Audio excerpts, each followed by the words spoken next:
Sex is the life force energy that runs through us all. Can you use sexual energy for your spiritual evolution? Or perhaps for emotional healing? Is it even possible? Clinical sexologist Dr. Martha Tara Lee will explore all these and more on Eros Evolution on OMTimes Radio.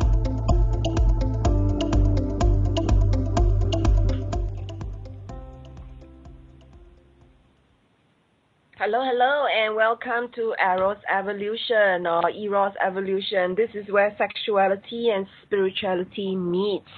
My name is Martha. I'm a clinical sexologist with a doctorate in human sexuality. I'm based in Singapore. I started to go up to KL, Malaysia, to see clients. And today we're going to be talking about sex, spirit, and creation. So we're going to be with Adele Lim, and she's the founder of and lead catalyst at Whole Capacity. She's released 2 books in a very short amount of time. The first one being Live Your Whole Capacity, and the other being Love with Passion and Perspective. So she'll be sharing with us her take on sex, spirit, and creation. Her wish is to create awareness of sexuality as a portal of creation and of the potential misuse during high conflict, separation, and divorce in international families. So that's this convention that she's going to be talking about. Okay, in her books, she talks about her personal and professional experiences and knowledge in the area of sexuality, spirituality, and family love for individuals to develop their own inner sense of guidance from a deep place of knowing and to create their desired future with greater intentionality. Wow. Okay, so a little bit more about guest. She's Malaysian born, UK based. She's calling from London. Adele Lim describes herself as a catalyst with a background in finance and human resources, specializing in personal and organizational development. She works with individuals and multinational companies experiencing periods of massive change so that everyone can thrive and co-create and journey in their desired future together. So more about our guest later. Do check out her website, wholecapacity.com, and facebook.com/wholecapacity. Welcome to the show. Hi, Martha. Thank you. Hello. Thanks for coming. It's my pleasure. Thank you. Okay. Yes. So I've been doing this show like 2 years now, and usually I get sex experts. And you have a very different role. You come from the corporate sector, and you wrote these 2 books. So tell us more about your books. What are they about? So my first book was is Live Your Whole Capacity, which I think you mentioned at the introduction. And that book took me about 7 years to write. Okay. And it basically, I felt a sense of completion of that book as I worked to heal my own relationship with my sexuality. And the second book, Love with Passion and Perspective, I wrote within 6 months through divine flow, through connecting with spirit, and came to be out of my own life experience of navigating through a cross-border divorce and coming across this thing called the Hague Convention. So really, my books talk about how to basically live your whole being by connecting all these portals of creation. So what is Live Your Whole Capacity about? You mentioned it's about sexuality. Tell us more. Well, I dedicate a chapter to sexuality under the part called Choiceful Creation. So Live Your Whole Capacity, I try to break down into the elements of identity, of nature, and of choiceful creation as a way of providing a basic framework for us to guide our own growth, because all of us are different, and yet we rely on external gurus and teachers and workshops, which all have their place. But at the end of the day, we have to also develop our own capacity to trust our inner guidance. And in my journey in that period, I was trying to understand actually what was the black box. What was it that kind of made everything click? And I kind of developed this what I call elements of looking at the various aspects of who you are, which I term identity, and then looking at how these various aspects of who you are interact with the nature, or interact with the other aspects of other people and your context, the environment that you're in. And this interaction is what I call the nature or the rhythm or whatever you want to, you can put a different name to it. But I call it nature because I think that there is a certain tune to that. And once we have an awareness of how these things interplay, then what I found is that we develop a greater capacity to create from a bigger space of self, from a greater awareness. And I call that choiceful creation. So basically, learning to create more choicefully, not just consciously. Consciously is one aspect of it, but really, to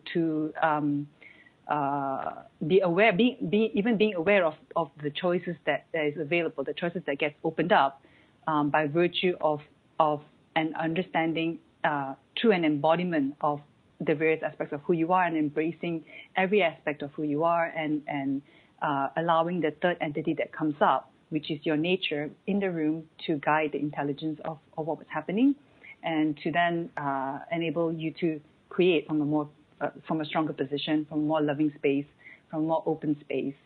So that's kind of how I bundled it together into the book, Live Your Whole Capacity. So really, a lot of us have potential that is unknown and untapped into purely because we might not necessarily be guided in a certain way through our system, through our social conditioning, through our day-to-day busyness. But if we start to take a step into the moment, into who we really are, into all the different aspects of inquiry, and looking at all the experiences that we have gathered in our journey, then we open up more and more portals of creation. That's cool. I guess I'm still a bit confused, like how exactly is the process. Is there any maybe suggestions you have for listeners on how they can get started?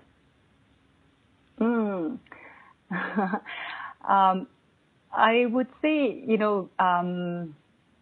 I'd love to engage in dialogue.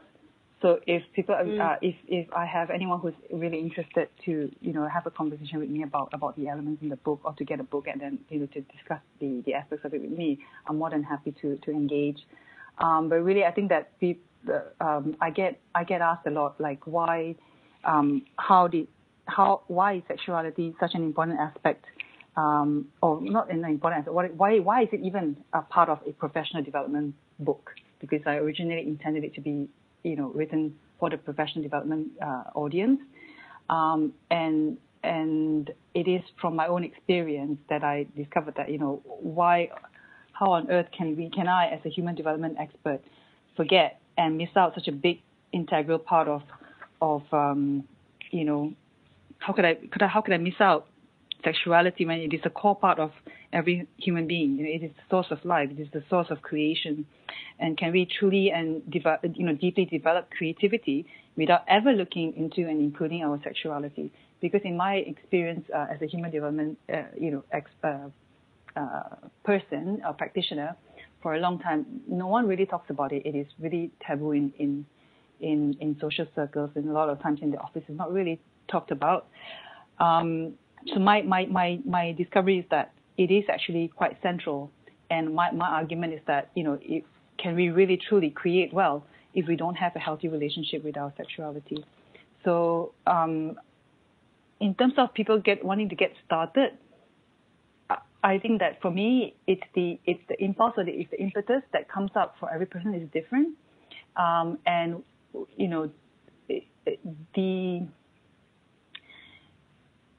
the return to attending to what is calling within, and really tuning into what is calling within, that that will guide you towards your next step and your next step and your next step. And the fact that why we meet certain people and why we have certain conversations. For me, I come from a perspective of radical inclusion. So I don't exclude everything, and I truly believe that everything has a thread in the whole process, in the whole journey. And we are here to discover all these aspects of who we are in order to grow, to evolve, to live the best life. We're here to be awesome. We're here to be to live well as we can be. So in terms of guidance, I always put it back to the people that I work with, and to really come back to the moment of what are you really feeling now, right now? What is it? What is triggering you? What are you feeling? And when people come back to what they're really feeling, then more comes up and more comes up. And often we try to not feel our way into things. We try to work it through, think it through. We try to find ways to soothe feeling, when actually all we really need is to sit with it and observe the energy move. Is one way. Explore it, discover it through conversations, through movement, through what I call dialogic processes. These two books were really written through and through with the inner dance process that I experienced myself, and I'm also an inner dance facilitator. There's much more that I can talk about, and I think that the book it highlights. Okay, great. So yes, after this break, let's talk about inner dance and how that is. Yeah. So we're with Adele Lim, okay. And we're talking about being with yourself and letting the emotions come forth and guide you.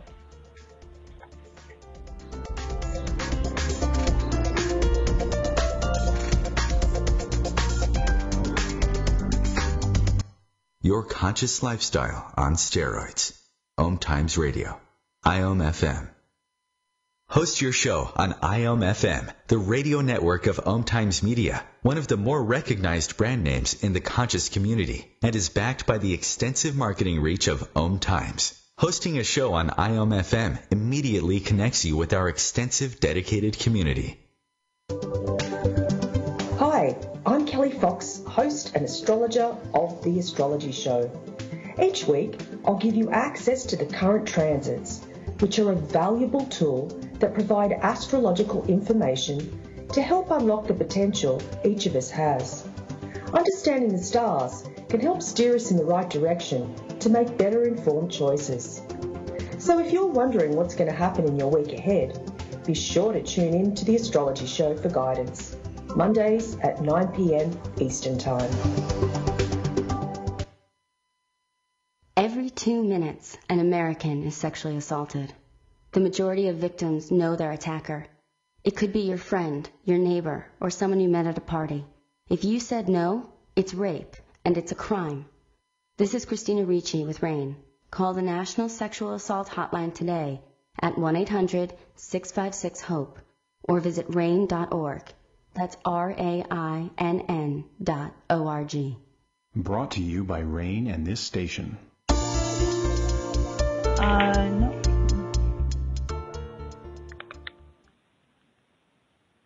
No. Hello, and welcome to Eros Evolution, or should I say welcome back. So you're listening to Eros Evolution on the OMTimes Radio Network, and you can share this show with your friends by going to the link omtimes.com/mobile. With this link, you'll be able to listen to the show without needing to download any app. So we're with Adele Lim, the founder of and lead catalyst of Whole Capacity. And today's show title is Sex, Spirit, and Creation. Just before the break, she was talking about her two books. The first one being Live Your Whole Capacity, and then the other being Love with Passion and Perspective. So in the first book that she has, she talks about this being meant for the organizations, and how she includes a chapter on sexuality, because this is an important aspect of us living fully, and she could not include that in her book. So a little bit more about Adele. She is in her company, Whole Capacity. What they do is it's a global web of catalysts working with individuals and organizations to facilitate movement and innovation in change and growth. There's an emphasis on systemic approaches and leading from the core. Her work inspires and sustains change on multiple levels. She's also the creator of Loving Space. It's a project series in support of international families experiencing massive change, and the leader of Passion Share Fest, a platform for women to share their journey towards doing what they're doing and showcase passion, products, and offers. So she speaks with us about the process of change, her role as a catalyst, and her take on sex, spirit, and creation, and in her work to create spaces to inspire innovation, creative growth, and freedom.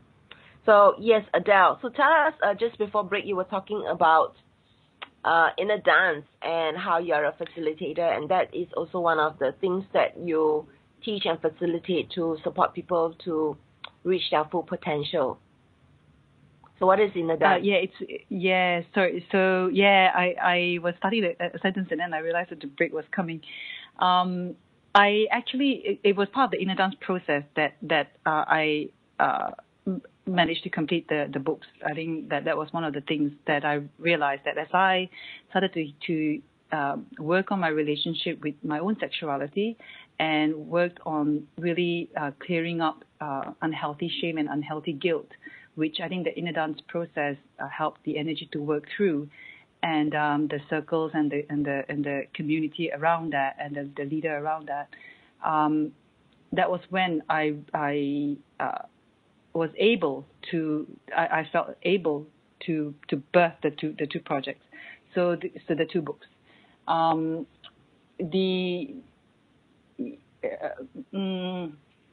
discovered the inner dance process by chance, through almost like an energetic awakening. I don't want to give it fancy names, but I do write about it in the book. I do tell the story about how I had this breakthrough moment on the plane, and how when I came back, I was basically living with perpetual arousal for almost a week long, and how strange that was for me, and etc. But in that period, that was when I met the person who introduced me to the inner dance. And when I then found out that the founder was going to be in town, I just signed up and went for it. And from that point on, it was like a no-brainer that this was essentially what I needed to work through the next stage. So, So in terms of but what is inner dance? Well, it's for me, it was part of the process, part of the journey. So inner dance, I would call it as like an inner movement based on energy that flows within, and is a use of music to kind of get the body into a dreaming awake state. But for me, that was the tool that got me to experience a lot of things that I would not have experienced, and moved through certain blockages within my system that I would not have otherwise worked through. And it's almost like I don't like to use the word healing, but it's through the movement of this massive amount of energy through the body, and through working with the energy in that way, in that healthful way, to allow my sitting with unhealthy shame and allowing it to show me what it needs to show me. I was able to work through it. So in terms of facilitating it, what we do is that we use music, like I was saying earlier, to put you in a position where you can be open to receiving the energetic flow that comes through pure vibrations of nature. That's as much as that I can use to describe it. It's more of an experiential thing, and a dreaming awake state. But I worked really closely with the founder who wrote the foreword of my first book, and in the review of my first book was when the idea for my second book came about, as I was navigating kind of my marriage, my relationship with my ex-husband, and in terms of both the family love and the sexuality aspects and things like that. In the review of the first book, the second book came to be, but it only finished when I decided to leave my marriage.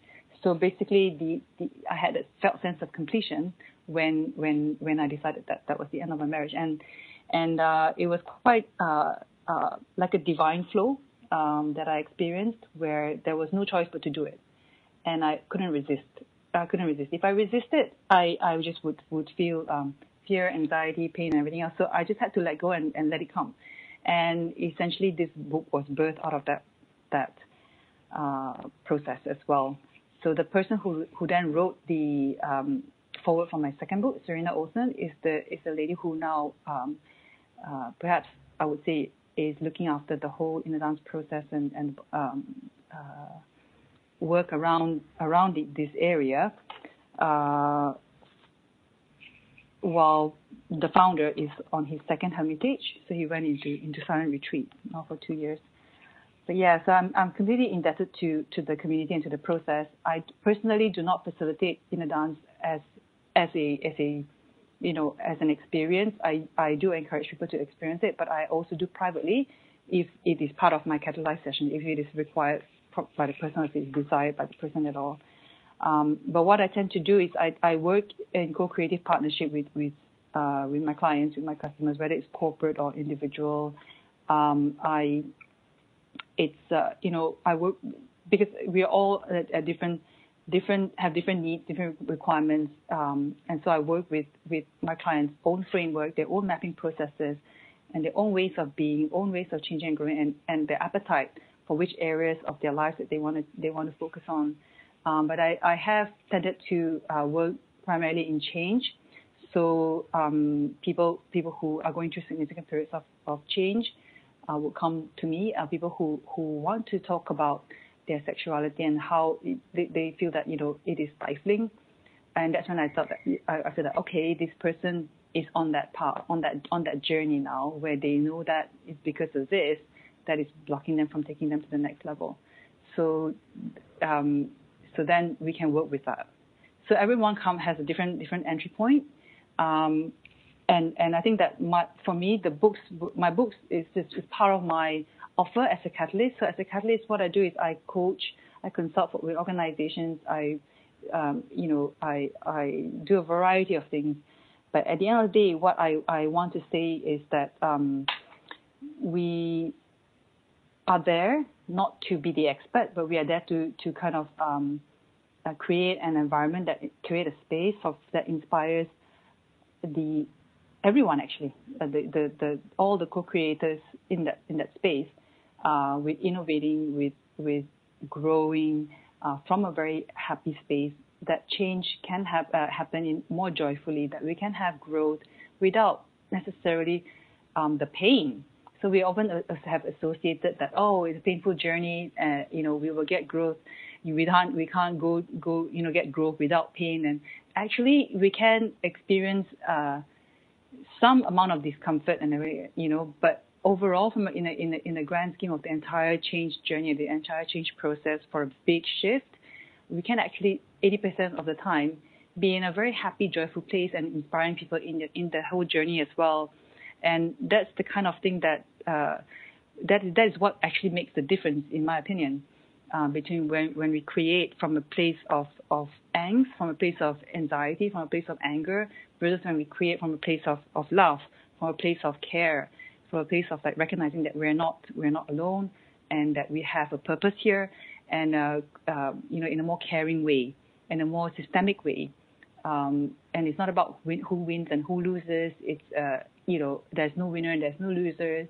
But to be able to do that, I personally feel that we need to work with catalysts, because of the whole systemic view. And I think that if each of us in the room then start viewing each other as catalysts, the whole dynamic shifts as well, because every person is a creator of their own experience and a creator of their own reality. And if we step into that space, the embodiment and the empowerment that comes from that enables something very different to come out. So that's where the innovation piece comes in, and people are often really, really surprised and inspired by that. So yeah, I hope these answers. I know I answer questions in a bit all over the place, Martha. I recognize that, but yeah, hopefully it gives a sense, a broad sense of where I'm coming from. Yeah, so it leads to something else. So yeah, that's useful to know. The process that you use also in your corporate work, and so you mentioned a few times catalyst. We have 2 minutes to break. So what does a catalyst do? What does a catalyst do? Okay, so I would you could call them facilitators of truth, perhaps, or catalysts. They come in, they do a variety of things, but mainly they code, they consult, everything else. But mainly what they do is they really create a space that can inspire innovation, inspire growth, and inspire freedom. That's what catalysts do. So they're not project consultants that try to solve a problem, but what catalysts do is catalysts would try to bring the future in today and support the clients or the person who wants to work with the catalyst to bring their dreams today into today. So the focus a lot is on the dream, the outcome, rather than trying to identify the root causes and trying to address the root causes. Not so much a problem-solving approach to things. It's more a dream-focused solution. Sure. And it comes from. So what about those people who don't know who they are and what they want? Then there's nothing to facilitate if they don't know, right? So we have a break. Let's talk about this after the break. Yeah, it's a very good question. Yes. Okay.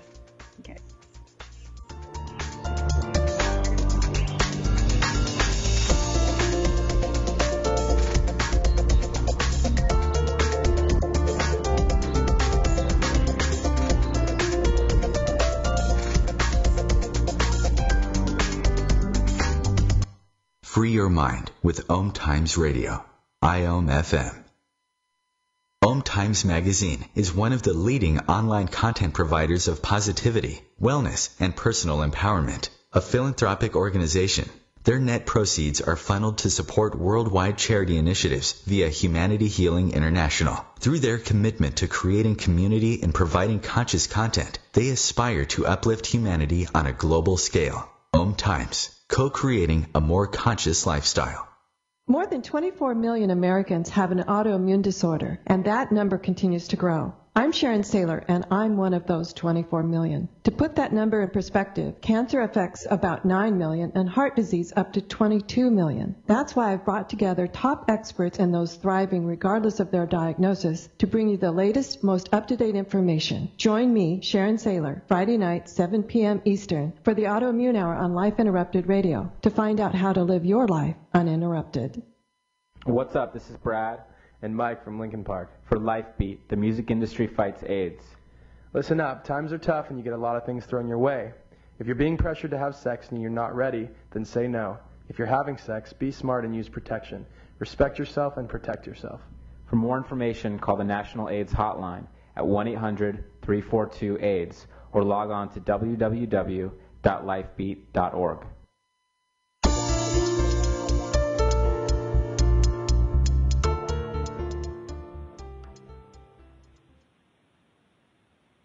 Hello, and welcome to Eros Evolution. And we explore the link between sex and spirit on this show. And we're with Adele Lim, and just before the break, she was talking about her work as a catalyst. And my question to her was, how can you catalyze something if your client doesn't know what they want? So if they don't know what they want, then where do you go from there? Adele? Yes. That's a really, really, really fascinating question that I love to talk about. My premise is that the client knows. That's the premise that I begin from. And my role is to support the journey for the client to be able to stand in the place that they are actually vibrating in to their inner self, the inner core of who they are. They know, and from that place, once we are in that state of being, then we can engage the thought process. But until we get into that state of being, all the engagement that we have in the thought process might be clear one day and then change another day, clear one day and then change another day. So, or we get into the state of confusing ourselves. So actually, the premise that I begin with is that the clients know. We all know what we want. We all know vibrationally what we want. We might not have a clear idea of how to get there. We might not have a belief that, that we can get there. But yeah, that's what we're trying to get at. Cool. Okay. So, I think I agree with you on that. I think we get in our own way, and it's really important to get clear. And I think we have distracting thoughts and, stuff that comes up, resistance, fear, and it's really important to get deeper than just at superficial level. So it sounds like you have different kinds of tools to help you work with your clients, including inner dance. There's a variety of tools. Yeah, so basically what you do is you work with companies and you work with individuals, right? Yeah. Hello? Hello, yes, can you hear me? Yeah, so basically you work with clients and individuals, right? Yes, I do. And so if listeners wish to engage with you, they can read your book, and yes, how does they it can work find me on Facebook. They how does it work? So yes. So I am very open to co-creating and collaboration. So from the very start of my project, my work, it's always been bespoke. Whatever that I do is always bespoke to the customer. So it's really high touch. And people engage with me through in many ways, through reading the books, through contact, following me on Facebook, through actually connecting, sending me messages directly on Facebook, on Twitter, on Instagram, and we can start working in that way. And so I don't have any specific set ways for how I work, and there's no fixed methodology. I have a framework, and at the end of the day, what happens is that with the client, something else would come up from that. That's my premise. That's how I work. And with companies, it's the same thing. But usually we will have a brief upfront, what the company wants, and typically what my corporate clients come to me for to support their culture change work, because often it's to do with trying to bring a future in and trying to support a mergers and acquisition process and a softer side of things. So not so much the kind of the hard project management stuff, but more of the where we can actually really bring the human aspects, the whole human being in. And at a time of change, it's actually the greatest opportunity to do this kind of work. When things are not in change, no one wants to kind of rock the boat. But when you're forced to, when a company is forced to face that, whether it's a change of leadership, whether it's a restructure, a downsizing, or a merger, people have no choice but to look into it. And also there is a reason to do it, because we want to create something different. And so when I work with corporate clients, it tends to be like that. So it tends to be in groups and in project-based type of environments. So yeah, always welcome to having conversations and collaborations. Cool. So there are different ways to engage with you. So tell us, I know you said your book carries themes about sexuality, spirituality, and creation. So what do you see is the link between sex and spirit? Oh, I actually, my journey to healing my relationship with my sexuality came because of my spiritual journey. So I think that it leads. It's kind of people come in different strands. So some this is my opinion. I think it's just a different road that leads to a similar path. So I took the kind of a spiritual growth perspective and personal growth perspective all the way through until I reached a block to the core, which is around shame and guilt. And likewise, some other people might just go through life with more focusing on the senses and kind of really growing in that space and really being connected to the senses, and really all the way reach something where they need to connect with spirit. So it's a different path, but it ultimately leads to the point of unity, what I call unity, a union between the sex and the spirit. And when these two meet, then there's a profound spark that can happen, like what we call a breakthrough. And in our lifetimes, we go through these kind of experiences, perhaps quite a number of times. But once we cross that bridge, so to speak, there is no turning back. So you cannot not see what you now see, to put it mildly. And with that, then comes another whole layer of adventure, of new opportunities, of new choices. And what I have found in my experience is that how I have been creating and how I have been being and how I have been living my life has been like completely, born, died. So from a spirit perspective, I've lived and died several lifetimes in this human life, because in spirit there is no time, there is no space. The connection with sex is the human side of it, the human experience of it. That's my feeling. It is an act of creation for the human realm. It's the connection with the soul. It's what makes being human worthwhile, to put it that way. So so that's how I see the connection. I see the connection as sex plus spirit, plus creation that comes from it.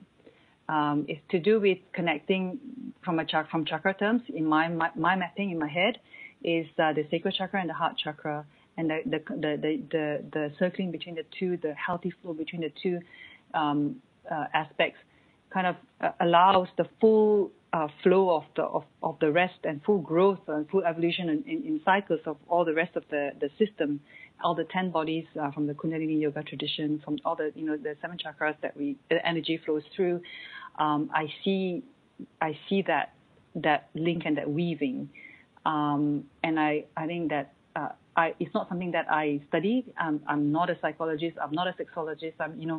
But for me, it came from experience, and for other people, it might come from different forms. So for me, it came from a personal experience that I'm sharing, and I would not have had the courage to share as openly as I have in my books, if not for some level of deep healing of my shame and guilt, and it is also largely linked to the fact that my knowledge and my understanding and my acceptance of my own sexuality was not catered for and not kind of encouraged and not allowed in an environment where that as a topic is taboo and curiosity around it is shunned upon. So I think that from that perspective, everything is connected. And if we have a healthy relationship with the sex, with our sexuality, our spirituality, then what we create is amazing. When everything is in flow, what we create is just like is 10 times greater than what we could have created otherwise. Great, thank you for sharing. So what you're saying is that you were on a spiritual journey, you found that there was a block, and then you realized that this was the last frontier, which was really getting connected with your sexuality. And you said that you see this link between our sex center and our heart center. Mhm. Mhm. Yeah. Right? I'm just trying to summarize. Yes. Amazing, Martha. You did an amazing job. So it's I would say like my relationship with my sexuality rather than my own sexuality per se, because everything is evolving. So everything is in relation to another. That's how I see things, and I see how to say relationships rather than it being me. Does it make sense? So I see like energy. I feel and my perspective of things is around energy flowing through me, whether it feels good or not so good, pleasant or unpleasant, excitement or whatever. But I'm never now after the journey that I've been on, I no longer feel like, oh, I'm so sad or I'm so, I actually honestly feel and deeply feel this intense energy that kind of I feel the sadness flowing through. I feel this thing passing through. And I'm no longer attached to it, and I'm no longer clinging to it. I'm no longer wanting to, control it. And every time I try to do that, or every time I feel pain, I catch myself that, and I know that, oh, actually, it's because I'm blocking it. I'm not allowing it to flow. I'm resisting, and that's why I have these feelings. And whenever I consciously do that, the energy moves a lot quicker through me, and then it evolves. So I always see it as a relationship to my sexuality, relationship to my spirituality, etc., etc. That's great. Thank you. So we have a break, and we'll come back and wrap up the show for the last 50 minutes. So stay tuned.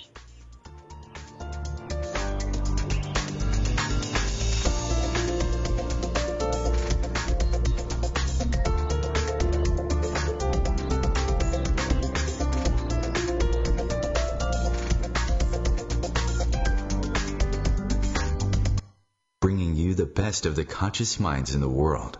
OMTimes Radio, your conscious lifestyle on steroids. The number one reason girls drop out of school in sub-Saharan Africa is lack of access to feminine hygiene products. The Pads for Schoolgirls Project, an outreach of Humanity Healing International, is changing this paradigm by setting up sewing programs at schools, teaching girls a vocational skill, while producing the reusable pads that help keep them attending classes. The girls pay it forward by making and giving pad kits to other girls in need. To learn more, visit humanityhealing.org. Humanity Healing is where your heart is. It's on us to stop sexual assault. To get in the way before it happens. To get a friend home safe. And to not blame the victim. It's on us. To look out for each other. To not look the other way. It's on us to stand up. To step in. To take responsibility. It's on us, all of us, to stop sexual assault. Learn how and take the pledge at itsonus.org.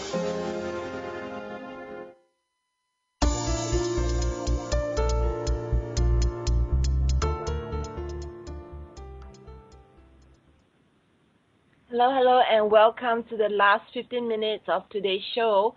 And we are with Adele Lim, the founder of and lead catalyst of Whole Capacity. And in today's show, she talked about her 2 books as well as her own inner journey through, for instance, inner dance, the process, the work that she does working with clients as individuals and organizations to go through change so that they can create the desired future together. And just before the break, she also addressed the question of the link between sexuality and spirituality and creation for her. And you can find her at wholecapacity.com. And, of course, you can also purchase her 2 books. They are also available on Amazon. Live Your Whole Capacity and Love with Passion and Perspective. So, is there anything you'd like to add, Adele? I was just listening into the ad earlier, and it kind of just prompted me to think about the whole Me Too campaign that was going on viral on Facebook, and it just like brought to mind as well the second book that I wrote, Love with Passion and Perspective, and how that dovetailed into that through one of my experiences with recognizing where one of the reasons for where I might have held shame and might have held guilt before from really young, from some things that I never thought could happen. So what I have written in that book is why I talk about this victim and perpetrator mindset, and what I want to invite people to step into is to avoid the blame game, so to speak, and to really take responsibility for our own lives, because otherwise what we do is we end up swinging from one pendulum to another, from the victim becoming the perpetrator and the perpetrator becoming the victim, and as we move in this evolution from the older ways, or rather the historical ways, I would call it, for fighting for change, is we cannot fight for change. I feel that we step up to change. We invite the new. We allow the emergent to come. But if we keep fighting, what we end up fighting is ourselves, and what we end up making is the other person, so-called the perpetrator. Then we become the perpetrator, and they become the victim. So I think that kind of what came to me as I was listening. So yeah, to answer your question. So what should we do then? Let's dialogue.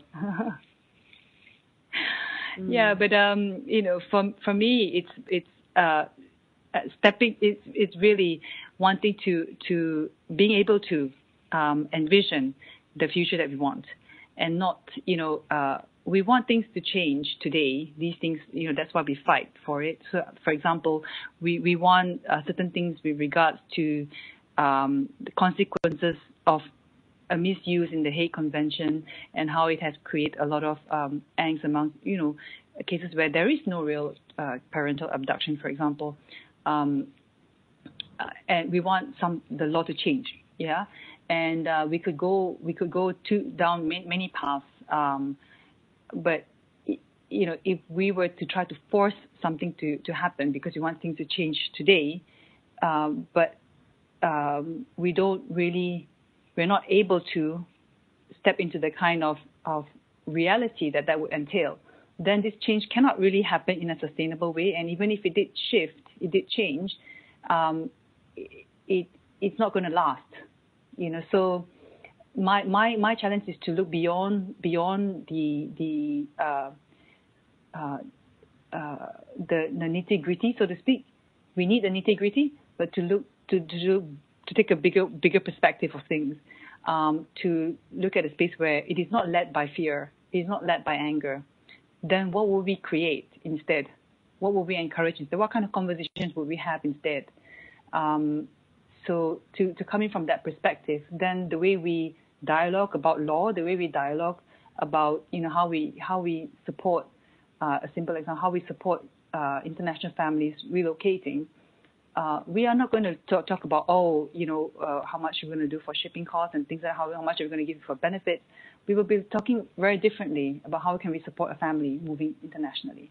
What kind of things do they need to know? What kind of briefings do they need to know to maintain a healthy love within the family, because it impacts everything in life. So that's kind of where I'm dreaming and hoping that people would join collectively to do it, because I think that these are it is happening everywhere in pockets. And the more we can shift the narrative to not pointing fingers, and the more we can shift the narrative to what is my part in this, and what can I do today to use myself as an instrument for change, to use myself to embody that change and to inspire that in other people. That's the only way I feel that is more sustainable, because we're not doing it outside, we're taking it inside and reflecting it back so that we can actually demonstrate and inspire and become kind of catalyst. So if the whole world became catalyst, imagine the whole world with no shame, no guilt, no narcissism, no codependency, no addictions, no abuse. It'd be a very different place, And at the end of the day, the perpetrators, so-called perpetrators that we are angry about, they are as much as a victim as we are. We are all human. And if we recognize that fallibility of humanity, there is a much different place to play for all of us, and we all have a place here, and everyone is a part of us. If I take a macro view of things, that's what I arrive at. And if we can live that with that rhythm, with that heartbeat on a day-to-day basis, our whole quality of life changes. That's my feeling.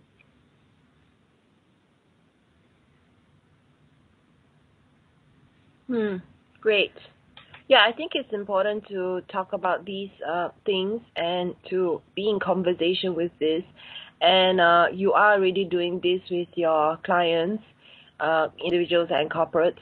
And so for listeners out there, is there anything practical? Do you have tips for them on how to drive in change? Yes, I think one thing I would say is you need to prioritize self-care, because you are the key instrument of change, and every instrument you need to look after it in order for it to be effective. So you need to look after yourself, because if you don't, then you have nothing to give, nothing to offer to the world if you're not well. So prioritize self-care especially in times of change, and then practice getting back on the stream, what I call practice getting back on stream, which means that when we don't feel good, it means we're off track, off stream. It's not necessarily anything else, but more our role then is not about to solve that problem out there anymore. It's more how am I going to get myself to a better feeling place before I even think about how to solve the problem. So it's working really on your emotion, using your own inner guidance to work with. And then I always say to people, you work with a change catalyst. So change catalysts have something different to offer in terms of the space, in terms of what they can do. And you can recognize change catalysts. They might not necessarily call themselves a change catalyst, but often people who can facilitate truth, can mirror, can hold space with and embody that in their whole being. And this comes from your own resonance with the person as well. And we might have different catalysts for different parts of our lives, But always to work with a change catalyst, they can work with you side by side to co-create your future that is, beyond linear, beyond logical, beyond practical conditions, And the change catalysts are there to be useful. They are all for you to use in honor of the greater you. They're there not to be helpful, not to be liked by you necessarily, but they are there to hold space, and they're there to honor the greater you. So that's what I would say, like my top tips, to look after yourself, focus on getting back on stream whenever you catch yourself going off stream, and to wherever you can, find your change, find your catalyst that you can work side by side with and co-create your future. Great. Thank you so much for that. That's really practical and definitely very useful to be reminded of the need to have support and to do a check-in to yourself, take care of yourself, and to do what is necessary to be in the stream, to be in the highest vibration possible, because how we are will affect the people around us and also the results that we will get. Precisely. I think when we recognize that we're not just a body, that we are a field, we are 10 bodies, we are massive, there is a greater honor for you as a whole being. And when we recognize that, the way we show up would be very different in the world, because we are all here to be awesome. Beautiful. Yeah. Thank you so much for coming on. Are there any last words that you have for listeners? I guess my favorite tagline is I always say that no matter what happens in life, never forget to celebrate who you are. That has become my mantra for a while. Never forget to celebrate who you are. Beautiful. Thank you for sharing. So listeners can engage with you by going to your website. Your website is wholecapacity.com, and Facebook is also Whole Capacity. Any other shout out you want to have? Yeah, yes. I do have a platform that I run as well, Roughly Whole. Also, you can find it on Facebook, and I also have a platform for women to share their journey towards their passion. And my next broadcast is on this Saturday. So there is a closed Facebook group for women, people who identify themselves as women, to join and to participate. And it's a closed group, safe space for that you can hear really true, honest, open sharing for women. A lot of them entrepreneurs. So Passion Share Fest is the group. Rawfully Whole is the other group where I talk about where it's like my platform as well. Thank you, Martha. Great. Thank you. So listeners, stay tuned next week as I bring you a different guest.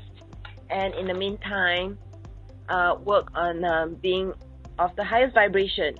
You can change the world with that. So yeah, goodbye and have a great week ahead.